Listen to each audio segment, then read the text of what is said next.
What's going on, YouTube? Yes, I know this is a definite trending topic right now, but with GameStop opening up more retro style sections in their bigger stores and everything going on, we're going to talk more about that. So before you guys run off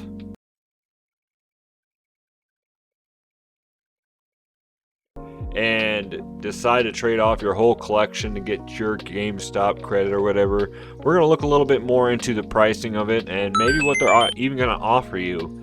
Is it going to be a good price? Is it going to be, yeah, is it going to be like those resellers that are expecting to get games for $3 and then when they do get them for $3, they try to bargain down to $2? So, with that being said, guys, we're going to pull up their website right now. So, let's see here. I think it's this button.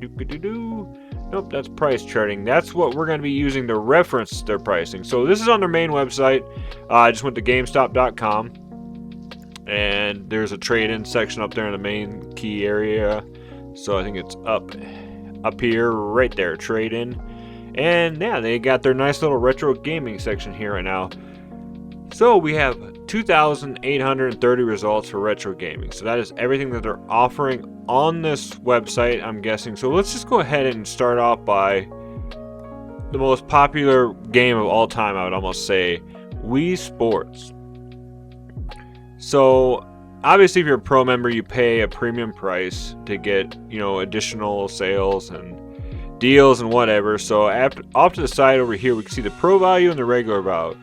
So, up to store credit, you can get, we'll just say the regular value for this video, because let's face it, a lot of us probably are not pro members.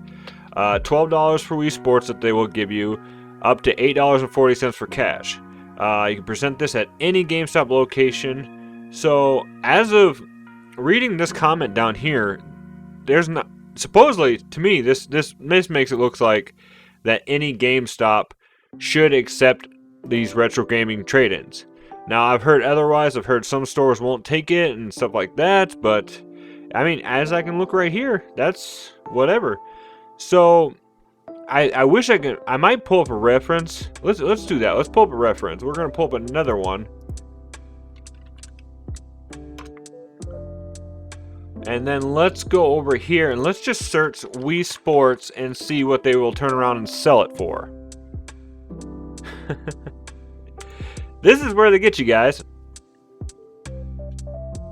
So yeah. I mean, this is similar with DK Oldies. This is similar with any other going on. And I know a lot of you, this is common sense. This is how they make their money. But they will give you $12 credit or $8 cash, and then we're turning around and sell it for $32. So I mean, this is, I've talked in past videos. This is obvious. This is business tactics. This is business 101. Buy cheap, sell high. So we shouldn't be surprised by this at all. But I'm just curious. Then we're gonna pull up and see how much the normal private sellers are selling this stuff for.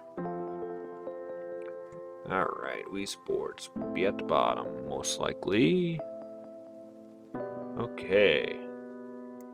Yes, Wii Sports right here. So private sellers are going to be selling this loose around $20. Now I'm trying to see here if they will. I don't see nothing around here whether or not this is complete.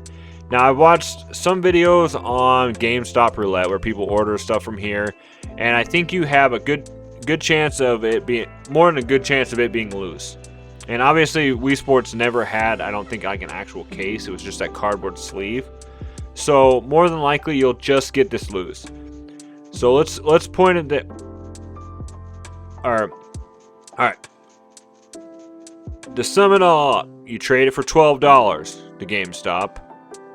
You could sell it online for $20, but then you got to worry about shipping and all that other stuff. Or then GameStop's going to turn around and sell it for $32.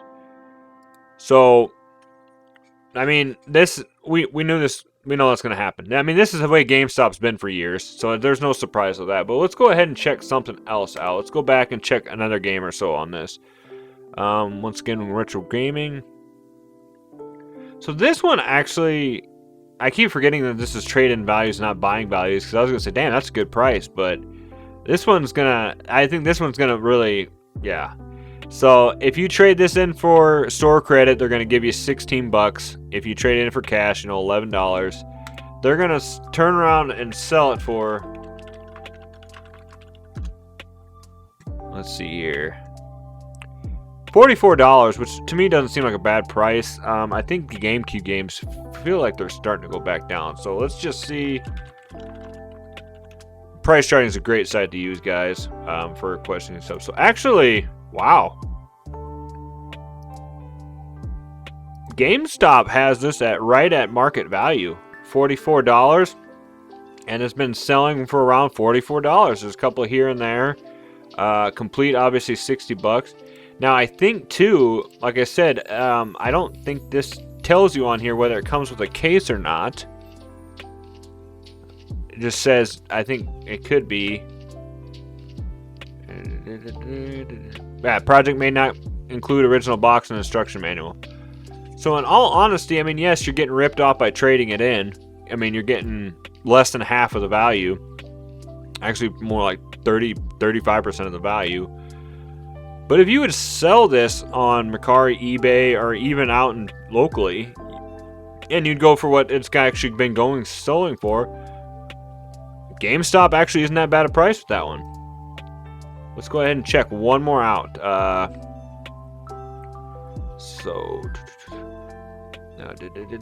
Yeah, let's just do a not a modern one, but a modern retro one. So if you want to take your Black Ops from PlayStation 3, they will give you $1.50 store credit or $1 cash. Which, let's face it, there's a bazillion of these. I think every time I go into Goodwill, there's a Black Ops in there. So let's check out how much they sell it for. Okay, yep, right here. So now this one's a little bit worse. But it obviously the smaller the game, sometimes the bigger the value. So you could get $1.50 for it. They're going to turn around and sell for $8, which is, it's whatever. Yeah, I mean we knew that. Now let's see how much it's selling for just on the regular market. Call of Duty Black Ops PlayStation 3 lose $6. So you sell it. If you find a buyer who doesn't already have the game, you sell it for $6. You can buy it from GameStop for about $1, $1.50 more, but they'll only give you $1.50 or whatever for trade-in. So I mean that's expected, right? So obviously, I know a lot of us aren't going to just take off, run out to GameStop right now and trade everything in. I know I follow a few people and I talk to some people that actually frequent GameStop and sell stuff to them all the time. And for the most part, if you know the right stuff to sell to them, you will make a profit, especially if you got the good deals on the items in the first place. I mean, then you're golden. I mean, it's mostly all profit. If you get a good garage sale or stuff like that, then you're golden, guys. But obviously, it's a business. It's got overhead, and it's similar to, it's exactly just like DK Oldies, where they're going to charge you, premium prices, and then trade in, give you more for trade in credit, and then in the end, barely give you anything for the actual, for cash wise, because then they don't, yeah, they got to give up cash for it, and they might not sell right away. So that's kind of what the limiting factors in that. But the one thing that I can give GameStop credit for was, as of right now, online. I don't know in store. I don't have a store around here to check, or even if the store that is around here, even if they will carry retro yet, that wasn't that bad of pricing compared to Pricecharting. When it's selling in the third-party markets, the private sellers, like Super Smash Bros. Melee, actually, yeah, that $44 from GameStop, that's not bad at all. And then turn around, you could, I mean, if that's what you're going to pay for it on Mercari and stuff like that, you might as well, I mean, because we were talking about this with DK Oldies in the past. The reason that, they were talking about you're paying for your guarantee. You're paying for that nice little guarantee that it's going to work, blah, blah, blah, warranties and stuff like that. Where, I mean, if you really want that, GameStop did look like they had some kind of guarantee that it'll work. If it doesn't, you can get your money back. And what? No, not. Now, a lot of times people don't like to buy from random strangers online because then you run into that issue. There is no guarantee it's going to work. You can try and get your money back, but depending on the platform that you're buying and selling from, you might not get it back right away, or you might not even get it back. Period. But that's just crazy. Like I was estimating that, you know, it was going to be a 20, 25, 15% upcharge from Pricecharting, but they're kind of around the same area, which kudos to you guys. They could just also be doing that right now because they are just getting back into the market and they want to try and swindle people to start coming in again, and then they'll just start upping the prices as they go along because people are just like, well, I trust GameStop now again. But as always, I've said it in the other videos, support your local businesses before these big corporates. If you have a local mom and pop store, take your business there, even if you got to pay a little extra or get a little bit less on trade-in. You guys will not believe how awesome it is to have that local option. I said before here, GameStop and stuff like that was about an hour and a half away from here. And it wasn't until a few years back that we actually had a local game store open up that's really cool, really laid back, that I was able to, you know, be able to experience that again. Because, yeah, otherwise it was almost like a holiday to be able to go to GameStop. And of course, when you get there, you get so disappointed, especially nowadays with how they only sell Funkos and, you know, brand new games. And then when you buy the game, you think you bought a brand new one, and then you get a case that doesn't even have the seal on it anymore. It's ridiculous, guys. But like I said, kudos to GameStop for at least having decent prices so far. Reach out to me in the comments below if you guys have actually been to your local game stores and if they're starting to push out the retro stuff. I've had a few people already from my last video telling me that they are actually having some stuff out, but they've also said too that as of right now, only the small stores, are the big stores, sorry, are the ones that are going to be actually putting out a retro section. So it'll be amazing. And also, somebody had a comment the other day that really sparked to me too, was saying that, you know, it's about time that GameStop started doing this, because with the digital era coming, stores like theirs are going to close down because, you know, they're focusing so much on modern stuff.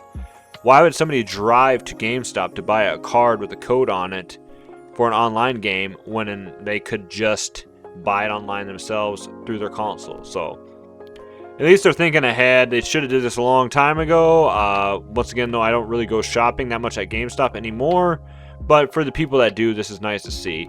And one last thing, I mean, one perk that GameStop did have is when they did offer great deals, you know, buy 2 get 1 free, buy 1 get 1 50% off, or, you know, buy 3 get 2 free, or, you know, those deals on used games is where people will be able to hop on this and get some great deals, I think, on retro games. As long as those deals reflect onto the retro gaming section, I think. I mean, a lot of times when I see people do GameStop roulettes and stuff like that, yeah, that's usually what it is they're hopping in on those great deals. So with that being said, guys, I want to thank you so much for watching today. Your support's always needed, greatly. Well, it's not needed, but it makes me feel greatly appreciated. And I love having every one of you here. So make sure you guys comment below to let me know what you think about this. Do you have any horror stories trading into GameStop? I've talked before in the past when I was a kid that I didn't know any better and I traded, you know, probably similar to this, you know, $100 or so worth of games in for like $50 just so I could get one brand new game. And yeah, just nowadays, you know, being an adult and seeing how this stuff works, it's pretty crazy. So with that being said, as always, stay retro, my friends, and I will see you in the next video. Have a great week, guys. Super Retro Force.